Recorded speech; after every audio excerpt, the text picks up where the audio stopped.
Well, good morning, everyone. This is the third session of the day. This is September 26, 2014, and this is World Environmental Health Day.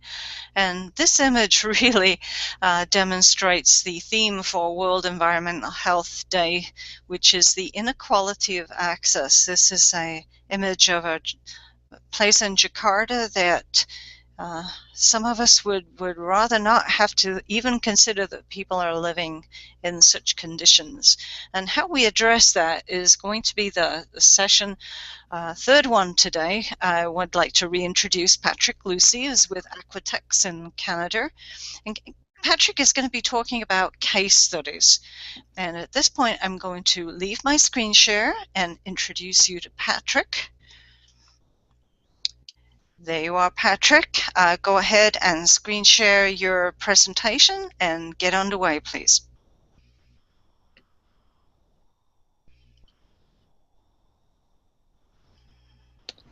Do we have that image? Yes, we do. Excellent. And at this point, I'm going to mute my video and microphone so that I don't interfere. So go ahead, Patrick. Well, good morning, everyone.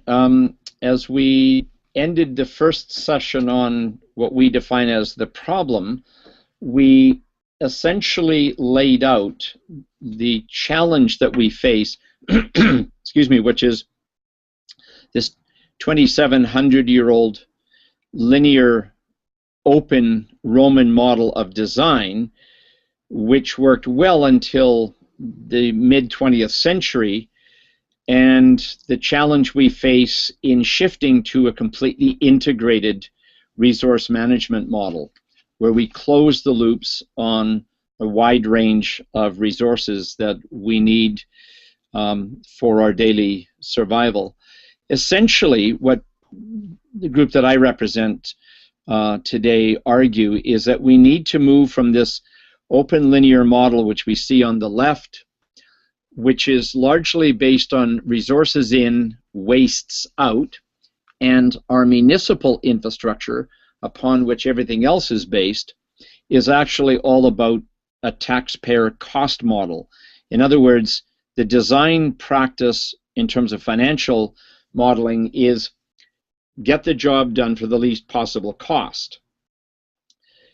The model on the right, which is an integrated resource recovery or management model, IRR or IRM, is actually about rethinking the financial model so that when you have a closed loop system, it actually turns out to be profitable. In other words, the infrastructure may be self-sustaining. The key ecological element that we have understood is quite simply keep water on the land longer. So on the terrestrial portion of the planet, the portion we're primarily interested in today, this is really about understanding that for 6,000 years, as a species, we've learned to get water off the land as fast as possible so we can drain wetlands, develop agriculture, and keep our cities from flooding. Nature's model is really about capture, store, beneficial use. And in this slide, we've simply got a very large wetland in the Rocky Mountains, and the bottom are the larger image. And this is the headwaters of a water supply for the town of Kimberley, BC. And you can see the two images above in the upper left and right-hand corner, two small wetlands, one part of this much larger Rocky Mountain environment, and one on the right-hand side. I'm going to come back to that. And this is one that we built as a rainwater, or what is often called stormwater management. So we spent 20 years as research scientists trying to understand how nature keeps water on the land as long as possible. And essentially it comes down to three very simple constructs. And that is these interactions between water, soil, and vegetation. And of course, the issue of nutrients, primarily nitrogen and phosphorus, is also at the center of all of this, because these are what the plants need in order to produce the biomass that then drives the trophic chains. So I just want to walk you through a very simple set of images. The upper left-hand corner is a stream channel, Texas Creek in Colorado, This is mid-alpine.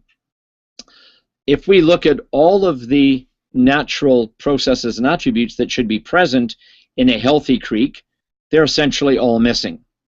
This is part of a grazing allotment for a rancher. It's part of a national forest.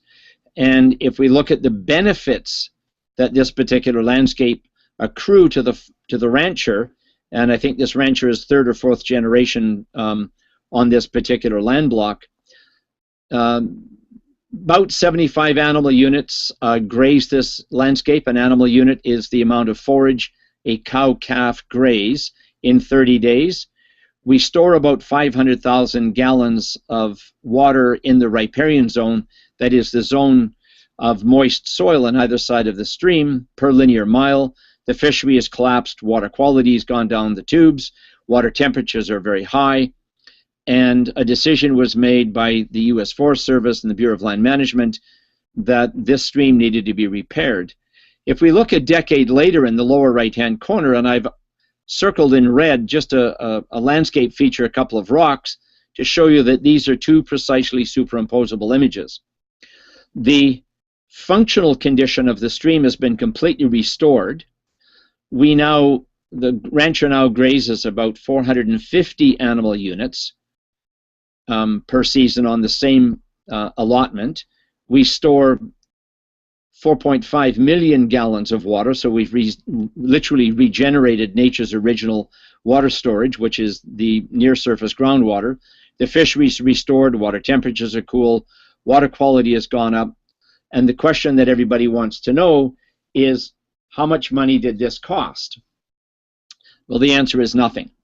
The difference between the upper left and right-hand corners is simply a question of grazing practices. The upper left-hand corner is a spring grazing rotation, and the image on the lower right is a fall grazing rotation. So in grazing the land in the spring very heavily, the plants never establish enough above ground biomass to generate the root systems which literally tie the soils together. Why is this relevant? Because of the difference in value. If we look at what the old model presented, there was about $180,000 in net present value for the cows and their calves grazing on that land. By restoring the land, there was a dramatic increase in financial return to the rancher. And so what we've done is essentially to use this basic set of ecological underpinnings that enable us to determine how a system should look as it does in the lower right, to rethink how we engage in development practices in our urban environment. So if we think about the streams, that the two images we just saw, the original image looked like state A in the upper right-hand corner of this next slide, and somewhere around state C or D was what the image of that stream looked like a decade later. On the left-hand side, we have a graph simply showing how, as the stream increases in functional condition, that is, those processes and attributes that should be present in a healthy system are now present. The values that we as a species want from these watersheds, these landscapes, only kick in when the system is functional. In other words, those basic processes and attributes that need to be present are in fact there, and we begin to generate a wide range of values that we can then take from the landscape. I don't want to go into this in much more detail, but it's a program that's been developed both by our group here in Victoria and the Bureau of Land Management and Forest Service since the early 90s. The US government has prepared a whole series of manuals that describe all of these processes and how to do these landscape assessments. And the next image here on the left is the manual for streams. The one on the right is for wetlands. And what we have done with my colleagues and graduate students is to take these manual options and apply them to the urban landscape. And so what I want to walk you through for the next few minutes are a series of projects to demonstrate how, if we take an ecological approach to understanding both new build, green build, and retrofitting, we can actually demonstrate that we can use the development process to regenerate the health of our landscapes without any taxpayer input at all. So the image that's on the screen right now is an urban landscape called the Colquitt's River watershed. It's a major watershed in the city of Victoria. You can see we're on Vancouver Island in the upper right-hand corner. Seattle would be southeast of us, about 20 minutes flight, and Vancouver would be to the north east, another 20 minutes flight. So what we've done is gone through this watershed, identified those reaches, those sections of the stream or wetlands or lakes and ponds that are healthy. Those are marked in green. Those that are functioning at risk, that is, key elements that should be present are missing. And those that are non-functional, those are in red. So from a management perspective, at the planning and engineering ecological level, the key is to protect the green, by and large ignore the red, and focus on the yellow, these functional at risk segments of the watershed, and essentially restore them, regenerate their functional condition. And then when we have only two colors, green and red, we can begin to focus on those reaches that are no longer functional. So the key that we have spent the last 20 years learning excuse me, is to understand how to scale up. So for the rest of the talk, I want to actually look at a range of projects that begin with agriculture, scale up to neighborhood, to city, and then ultimately to an educational program. For me, the fundamental question in the 21st century is, can ecosystem services be valued in a free market economy? In other words, can we literally put hard financial economic value to this wetland that we see in the foreground, which was part of an urban development that we see in the background?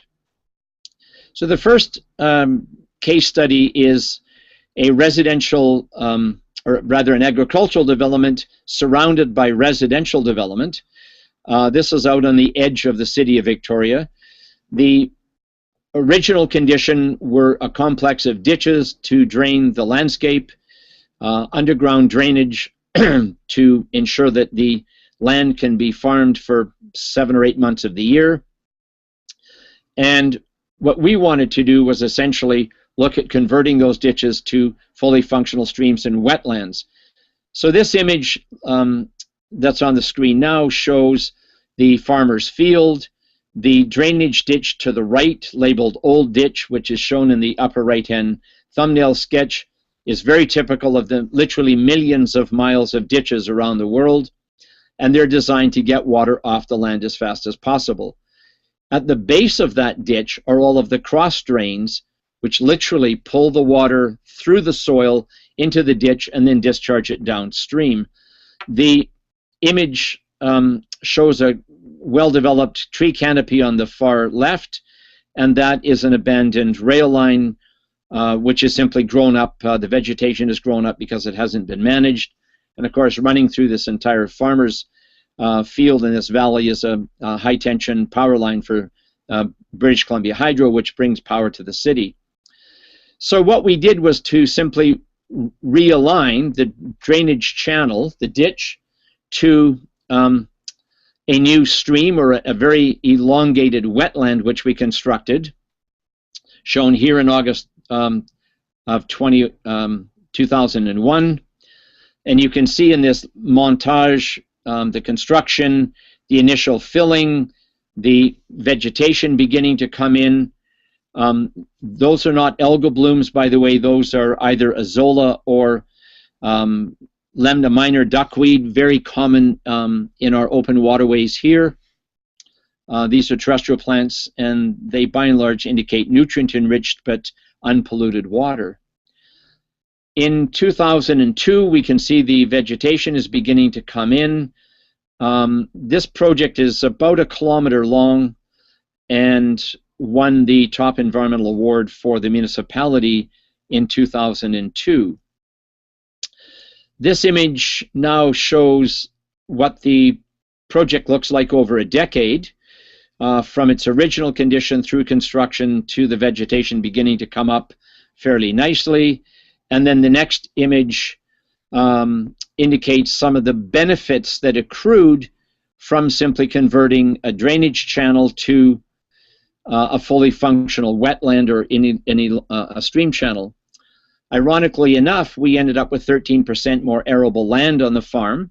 The farmer had 3 roads to address his irrigation. He now has 1. We've restored the floodplain and reduced downstream flooding risks. Water quality has been dramatically improved, and we have actually undertaken a series of long-term water quality analyses. The farmer uses 40% less water for irrigation because we were able to connect all of his cross drains in the old ditch, and now we use stream water, which he has a license for, to pump water back and subsurface irrigate all of his fields. The cost to build this facility was about $300,000, and the farmer, having shifted to an integrated pest management program, now uses virtually no pesticides. I think he may only have used pesticides once in the last decade. And the financial value to the farmer himself, as determined by an independent economic analysis, is about $500,000.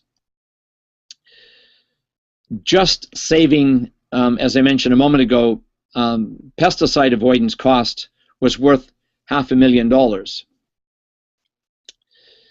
The second project I want to show you is downstream of that same agricultural field. This is a pair of subdivisions that were slated to be built. You can see the stream channel. Swan Creek was an old drainage channel that was converted to a drainage ditch, and this is an area that was slated for residential infill. This is what the project looked like in 1999.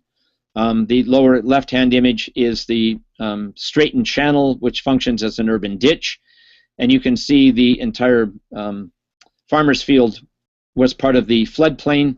In the upper right-hand corner are a complex of trees that have lost their leaves. This is fairly early in the spring, and just keep an eye on those treetops. So the developer asked us to come in and rebuild the stream channel, build a complex of wetlands to treat rainwater runoff from the residential development. We used this entire program as an educational training site, bringing in a whole complex of students from university students, as you can see in the lower left-hand corner, to brownies and cubs. What was interesting was that typically to get the building permits to build a facility like this would have taken about 18 months to 2 years, because that drainage channel was actually a salmon stream. The image in the lower right-hand corner is a group of regulators that we brought to the site to lay out what the strategy was going to be, and as a consequence we were able to get all of the permits in about 63 days. The reduction in permitting time saved the developer about $120,000 in construction interest costs. So the next image shows the completed subdivision with the facility that we've built, this wetland. In the left-hand side of the image, this is 2 years later in 2006, 2008. This is a small pond that we constructed. It's an off-channel pond tied to a wetland complex to treat rainwater runoff. And there's what it looks like 18 months later. I should point out that this project and the previous one were part of a master's thesis that one of my graduate students undertook. And of course, there's the change in time over an 11-year period, going from a non-functional landscape to a fully functional landscape. What's interesting in the bottom picture in 2010 is the amount of carbon that is now being stored by the vegetation, both in terms of the above ground and in the root mass. This is literally thousands of tons of carbon that's being sequestered on this small allotment. If we look at the benefits that accrued, this is an aerial photo showing the two subdivisions in the upper left and lower right-hand corner. We built a complex of trails to 3 local schools. This is now an outdoor living laboratory. What we've noticed, and this has been demonstrated many times across North America, when we put trails into our communities, what we discover is crime rates go down because people are out and about on the landscape and keeping an eye on their communities. If we actually look at the financial model that the developer was interested in, this next slide lays out the 2 different design options. So if we look at the traditional option, that is the column on the left-hand side, we see that there was a cost to the municipality, a cost to the developer in doing it the traditional way. That's a simple stormwater management approach. When we took an ecological design with nature approach, what we see is that there was actually a benefit, that is a financial benefit to the municipality, and $1 million additional profit to the developer. These are not our numbers. These are numbers that were generated by an independent economic assessment of a number of our projects. The manner by which the developer achieved this, if I go back to the previous slide, was by giving up 20% of his land to rebuild the ecology, and the developer was responsible for financing the rebuild, the regeneration of the wetlands and the stream as part of both developers as part of these developments. The community gave the developer in the lower right-hand corner a 50% increase in density.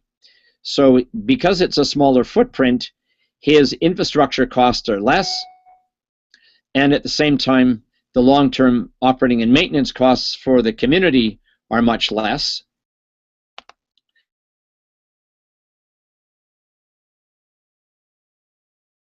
Just from the pretty standard financial model. The next demonstration was a little different, where the developer was responsible for addressing rainwater runoff, stormwater runoff from the development. But it turned out that there was really no financial rationale for doing it within the subdivision itself. And this image shows the subdivision in the upper left-hand corner, a public park in the middle image with an engineered detention pond, an old model for doing stormwater management, and then what we did with that pond as part of that development. So essentially it was about 72 homes developed in 2 phases, and this next image is an aerial view showing the subdivision outlined in pink, and this long linear park beside one of our freeways, and we were able to convince the municipality that we should build a wetland in that park rather than chew up 3 or 4 lots on the development site, most of which was bedrock. So by simply shifting where we built the wetland, the cost went from about $360,000 to about $60,000, just because of the type of land that we would be building the wetlands on. But we also now deal with this entire watershed, plus a major portion of the highway, when if we'd built it just within the developer's property or within his footprint, we would have only been able to address the runoff coming from his subdivision. And this just gives you a view of what it looked like early on after we built the wetland, what it looked like in the middle of a 100-year storm event, and then what it looked like a year later. And you can't tell that this site had ever had any of this heavy rainfall through it. The next project was an interesting one. There was a dam built in the late 1800s to generate electricity for a small development out on the peripheral edge of Victoria. Excuse me, the dam filled in with sediment. A community-based family organization had acquired the property and the insurance company said that they were going to cancel their policies because the wetland, or the impoundment behind the dam, that's the lower left-hand corner, had completely filled in with sediment and represented a major threat to the children that were on the site. If they were to actually fall into this diffluent sediment that had been trapped in the dam, they probably would have drowned. So the community group came to us and asked if we could take the dam out and restore the stream. They, of course, didn't have any money, and they were interested in knowing whether we would be able to find the financing to do this. So the next couple of slides lays out what the facility looked like in the upper left-hand corner. As we've taken out the dam, pulled out all of the sediment, we've built a flume around to divert the flow so that we can actually work within the old stream channel, create the conditions that we need to return it to its functional condition, and in the lower right-hand corner it shows what the facility looked like after the first year. And then this is downstream as the stream channel used to look like, grass right up to the edge, flowing out to the ocean. And in the lower pair of images, those are the same locations showing what it looked like after we'd restored the functional condition of the landscape. The manner in which we funded this project was a developer got into trouble in another part of the municipality, and as compensation for harming the stream there, which we couldn't have repaired because it was ultimately going to be put in a very large municipal culvert, he was required to pay for this restoration here, and the total cost of this was around $10,000 to $15,000. So not a lot of money, but in the upper two images that you see here, the last time anybody had seen a salmon, a coho, spawning in this system was in the early 1900s. Within a couple of days of letting the water flow through the system, we had salmon coming back into the stream channel looking for a place to spawn, and it happened that one of the local newspaper reporters was on the site with a photographer, caught a picture of the very first female coho coming upstream, and that ended up on the front page of the newspaper, which then generated a lot of interest in this type of an approach.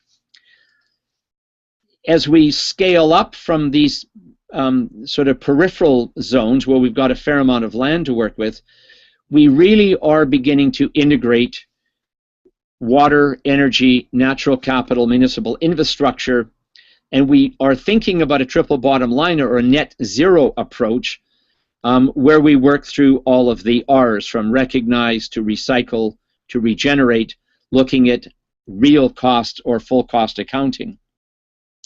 So the next project I want to walk you through is more of an urban project. This is a brownfield site in the downtown inner core of Victoria. Victoria is a city of about 330,000 people. The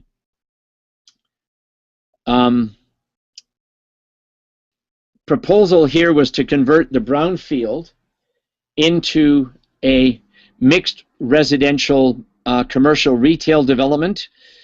This was undertaken by a local developer, and this was to be the first U.S. Green Building Council LEED Platinum community attempted.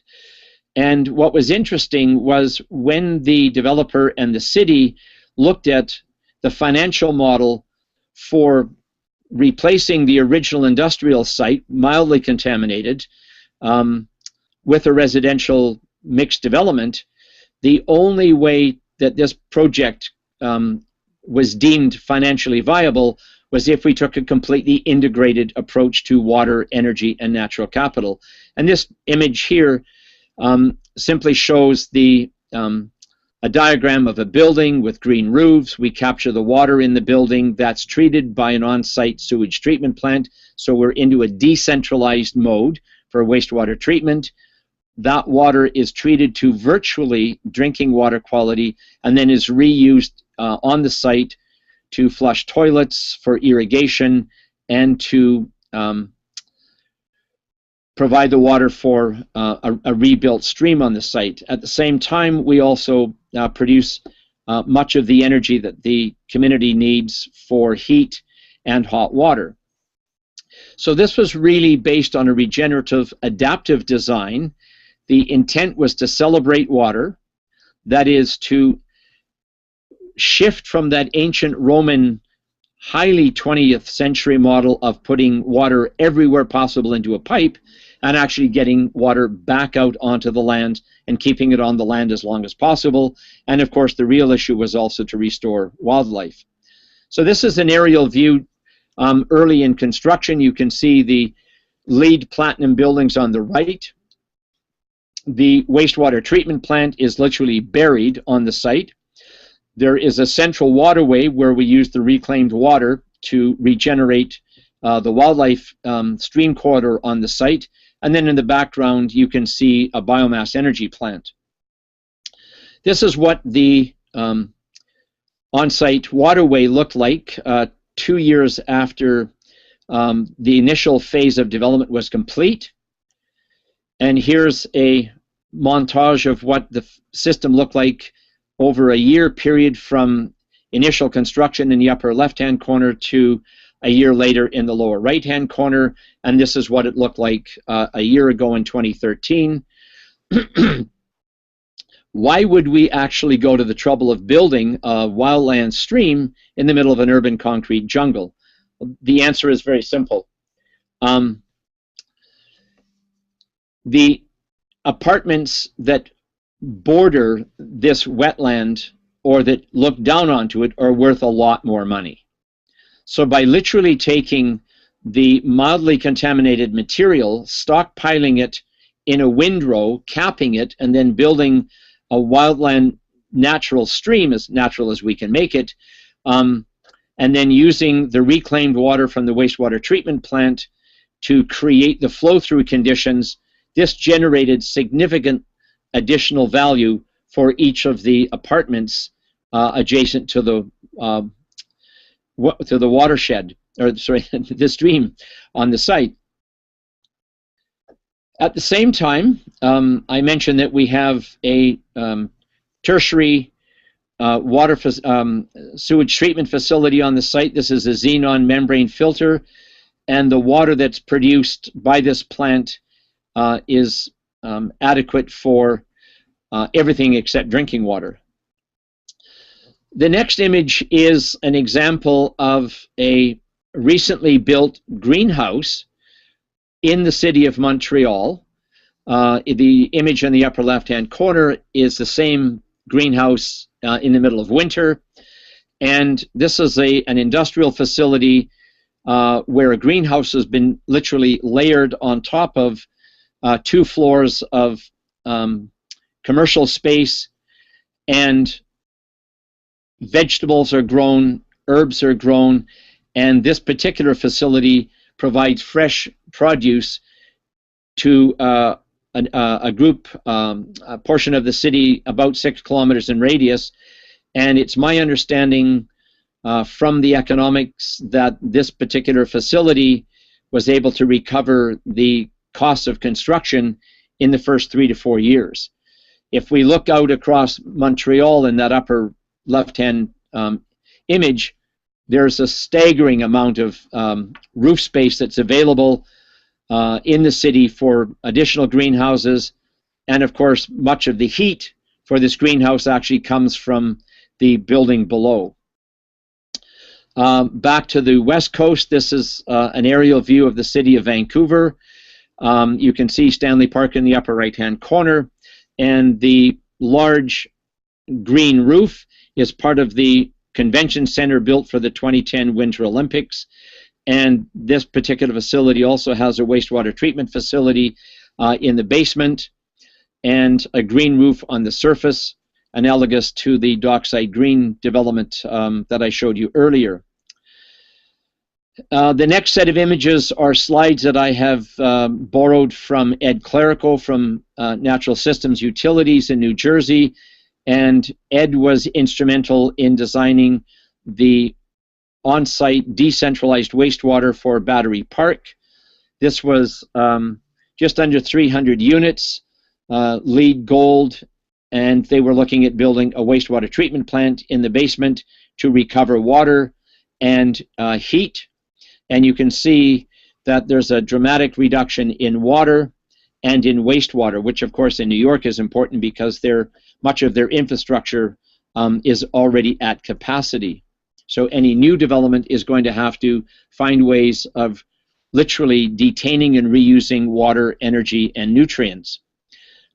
This is literally about developing micro watershed scales, subcatchment basins within our city, and this image shows an aerial view of Battery Park. I won't go into the details, but this is a very typical decentralized tertiary plant using membrane bioreactor technology to recover water. And of course, the key is to do this during construction so that you use the ability of the building infrastructure itself to store all of the water, to detain all of the water on site. Interestingly enough, Battery Park and other similar green developments have demonstrated that there's a hidden economic value. The image iconic on the right is, of course, the Empire State Building.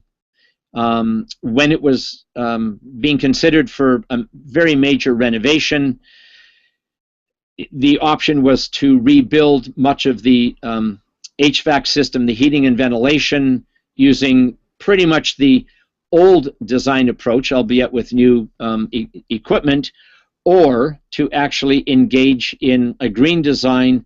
And of course, the financial rationale, as I've laid out here, simply indicated that by taking a green design approach, there was a substantial reduction in cost. And in fact, the ROI on this turned out to be a 3 to 4 year payback. After year 4, it's actually generating additional revenue for the building's owners. The image at the top literally looks at the number of jobs created by looking at a different series of energy provision options from coal, solar, wind, or building retrofit. And of course, building retrofit generates a tremendous number of green jobs relative to the actual investment in the energy production. I'll skip this slide. I'll come back to that in a second. The next project I want to show you is back in Vancouver. This is the Southeast Falls Creek project that was built for the 2010 Winter Olympics. This is an aerial view of Vancouver showing where the 75-acre site is located. The area in light purple is the Olympic Village. The key to this project is the community and Vancouver City Council had made a decision that they were going to go with a truly integrated design. They were going to rebuild the marine foreshore. This is an old, abandoned, very contaminated site, slated for a brownfield retrofit for primarily residential. And the blue lines that you see here are part of a community energy facility where we were able to build a sewer lift station, a brand new one to replace an old one that was worn out underneath the bridge, so no land costs. And the intent here was to capture the heat from one of the big city sewers and then use that heat to provide heating and hot water for about ultimately 15 to 16,000 units on this particular site. We also captured rainwater off all of the roofs and the piazzas, and that was stored on site and is used for toilet flushing to substantially reduce the amount of water that this particular facility consumes. Excuse me, this is an overview of one of the courtyards, and you can see the extensive use of green roofs. Just another example of the green roofs and the integration of green roofs with gardens and small vegetable and gardening plots. This is an example of a former buried rainwater or stormwater management pipe that took rainwater from the hillside, much of the industrial site, and discharged it directly into the ocean. We dug that up and literally built a wetland on the site so that we would have an urban wetland park on the facility. There was, at the edge of the ocean, there was a marine island built. And these are just a montage of images showing what the landscape looks like at high tide and low tide. What intrigued me was we had calculated initially that we thought it might take as long as 25 years to regenerate the habitat and begin to get some of the marine biota back into this inner harbor. In fact, it took 9 months. In the upper left-hand corner, you can see on the right-hand edge of that island, that man-made island, the seaweeds had already begun to colonize the rocky shoreline. And at the end of the first year, we had herring spawning on the kelp. And the last time that was recorded in Vancouver was 75 years ago. There was a whale that spent 3 days cruising back and forth in this inner harbor. Tens of thousands of people came out to see her. Most people attributed that to the increased water quality.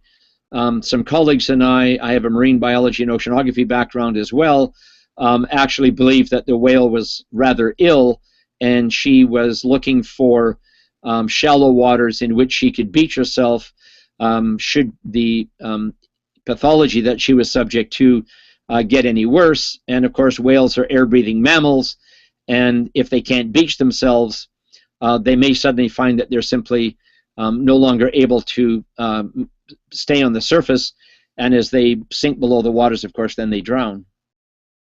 The whale left after 3 days, and I'm not aware that the whale was sighted after that.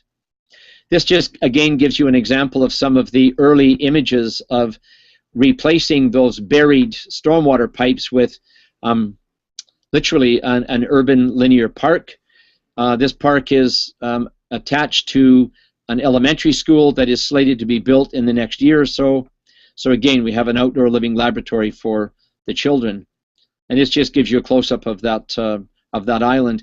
One of the challenges that we face in this particular part of the Southeast Falls Creek development is on certain days in the summer we can get 25 to 30,000 people out watching international fireworks, and so one of the crucial design concerns here is trampling. So much of the landscape is fairly hard, and yet that hard edge and those hard landscapes are softened with a great deal of vegetation. A project that we were asked to look at 4 or 5 years ago takes all of this to another level. This is the College of the Desert in Palm Springs in California, and the state of California was looking at building 2 new college campuses.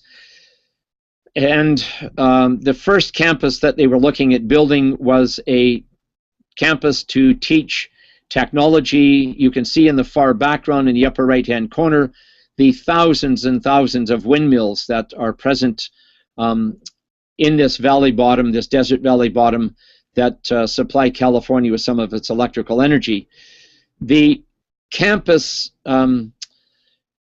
contacted us and Ed Clerico and his company in New Jersey to develop a master plan that would completely integrate water, energy, and natural capital on the edge of Palm Springs.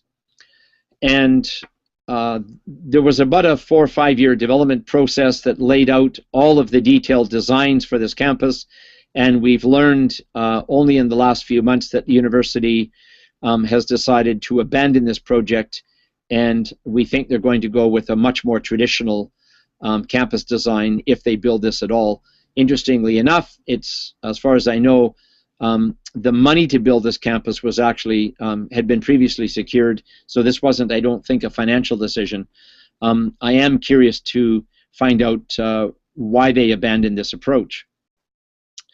So in essence, what we're arguing as I come down to the last couple of slides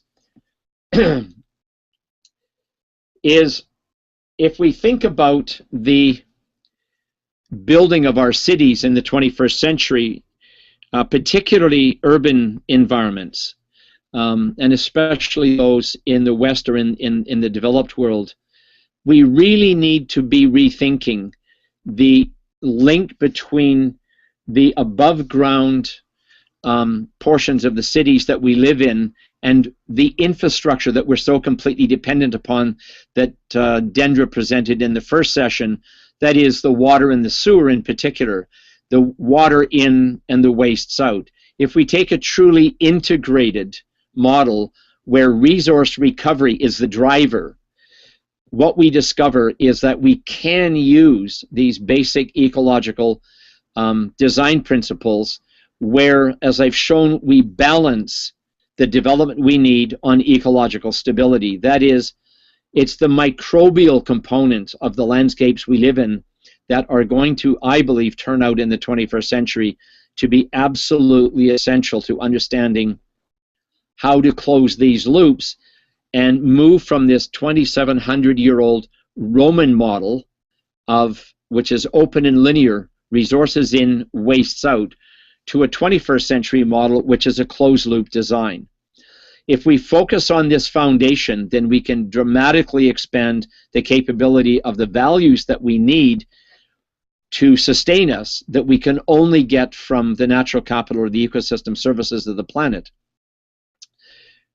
The challenge, of course, is as we add 2 billion new people to the planet, there will be a dramatic increase in the need for water, energy, and the services that nature provides, particularly with respect to food production.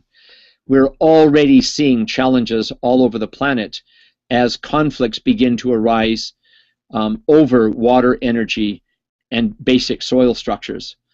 So if we think about all of this in a slightly different context, it really is about thinking about the cities of the future. This is an image captured by a book recently produced by two colleagues, Vladimir Novotny, Professor Vladimir Novotny, Professor Emeritus from Northeastern University, Senior Engineering Professor, and Paul Brown, formerly with an engineering company and now operating a consulting company out of San Diego. And essentially, the image in the upper right-hand corner is an artist's conception of what a building, some of which I showed you earlier, have come fairly close to meeting, where essentially the building is off the grid. That is, almost everything that that building and the people that live in it require actually are produced largely on site, and those elements that aren't on site are produced by ecologically functional landscapes off-site. And in the lower right-hand corner is an approach that we've taken to essentially laying out how we move from small to much larger scales and how we need to rethink the municipal infrastructure on which our cities rest. And then, of course, the kind of developments that we need in terms of, if we will, green building design. That's the last image that I wanted to show you in terms of a number of the case studies that we have developed over the last 15 or 20 years. And in the last session that I will be presenting at the very end of the day, I'm going to walk you through some of the engineering and planning design principles that we've worked out. This is when I say we, I'm referring, of course, to my colleagues both here in Victoria and Vancouver and globally. And so I will end it there. And I look forward to speaking with you later on in the program. Thank you so much, Patrick. And just to remind everyone that we will be reconvening for session 4 at about 1:30. And at that point, we will be hearing from the folks at Deep Emissions about the other side. If we looked in session 1 about how the other half lives, well, the whole point of World Environmental Health Day is to look at the situation not just in the developed countries, but in the undeveloped. And we're going to be hearing about one of the poorest areas in the world, and that will be Sierra Leone and Guinea. And with that, I'm going to stop the broadcast. Thank you again, Patrick, and we will see you again later this afternoon.